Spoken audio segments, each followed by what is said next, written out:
अस्सलामुअलैकुम दोस्तों, आज मैं आपके साथ शेयर करूंगी कि घर के मलाई से आप कैसे ढेर सारा मक्खन निकाल सकते हैं, वो भी 5 मिनट में। आज हम बग़ैर मशीन के मक्खन निकालेंगे, वो भी बहुत जल्दी। तो चलें स्टार्ट करते हैं। देसी तरीके से आज हम मलाई से मक्खन निकालेंगे।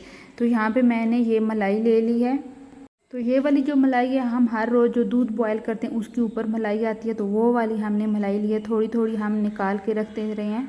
ये मैंने फ्रीज़र में रखी हुई थी, तो इसको मैंने बाहर निकाल लिया। इसमें मैंने 1 पाव दूध ऐड कर दिया है, क्योंकि मुझे लस्सी की ज़रूरत थी, तो इसलिए। अगर आपके पास दूध नहीं है तो आप मत ऐड करें, ऐसे ही मक्खन भी निकल सकता है मलाई और से। 1 टेबल स्पून हमने इसमें ऐड कर देना है दही का, और सारी दही को हमने मलाई के साथ मिक्स कर लेना है।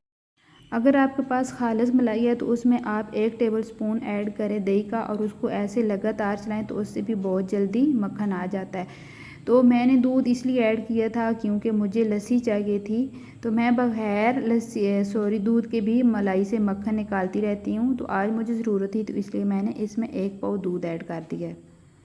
तो फ्रेंड, अगर मेरे चैनल पे आप न्यू हैं तो प्लीज़ मेरी वीडियो को लाइक शेयर एंड सब्सक्राइब ज़रूर करना। तो यहाँ पे मैंने वीडियो को स्किप नहीं किया, क्योंकि आपको दिखाने के लिए बस मैंने वीडियो की जो स्पीड है वो थोड़ी सी तेज़ कर दी है। तो तकरीबन मैंने इसको 2 मिनट तक लगातार चलाया था, तो बहुत जल्दी इसमें मक्खन आ गया था। तो मैं आपको दिखाती हूँ।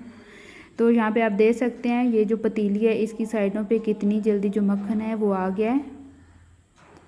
ये देखें इस तरह। तो अब हम थोड़ा सा पानी इसमें ऐड करेंगे, और एक साइड पे करके हम इसको हिलाएंगे ताकि मक्खन जल्दी से इकट्ठा हो जाए। ये देखें, ये वाली जो मलाई थी इसको मैंने फ्रीज़र में रखा हुआ था, तो इसको मैंने रूम टेम्परेचर पर आने दिया। तो उसके बाद फिर मैंने इसको मक्खन निकालना शुरू किया।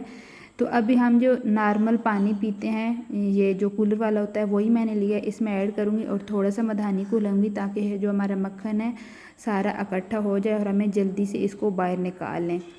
तो ये जो गर्मियाँ हैं तो इसलिए मक्खन जो है ज़्यादा पिघल गया, तो इसलिए मैंने कूलर वाला पानी ऐड किया ताकि मक्खन जो है वो जल्दी से इकट्ठा हो जाए।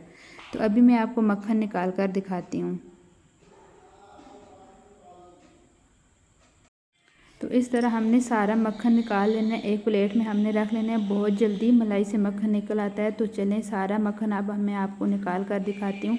थोड़ा सा प्रेस करेंगे, इसमें वो लस्सी आ जाती है, तो मक्खन से लस्सी अलग हो जाती है जब आप मक्खन को हाथ में पकड़ कर प्रेस करते हैं। तो यहाँ पे आप देख सकते हैं, अल्हम्दुलिल्लाह हमने सारी मलाई से मक्खन निकाल लिया। इसका कलर चेक करें, माशाल्लाह कितना अच्छा लग रहा है। तो ये हमारी लस्सी रह गई है, इस लस्सी को हम पीने के लिए इस्तेमाल करेंगे। अगर आप चाहते हैं तो इस लस्सी से आप कढ़ी भी बना सकते हैं। हम अक्सर औक़ात इस लस्सी से कढ़ी भी बनाते हैं, बहुत अच्छी कढ़ी बनती है। मैंने दूध इसीलिए इसमें डाला था क्योंकि हमें तो लस्सी चाहिए थी, हमने कढ़ी नहीं थी बनानी, लेकिन अक्सर औक़ात हम इस लस्सी से कढ़ी भी बनाते हैं। ये छाछ बच गई है जो हम हर रोज़ मलाई इकट्ठी करते थे। तो आपने मुझे ज़रूर बताना है ये मेरा आज का तरीका आपको कैसा लगा, मलाई से मक्खन निकालने वाला। अगर ये तरीका आपको अच्छा लगता है तो प्लीज़ मेरी वीडियो को लाइक शेयर एंड सब्सक्राइब ज़रूर करना। इसी तरह न्यू रेसिपी के साथ फिर मिलूँगी, तब तक के लिए अल्लाह हाफ़िज़।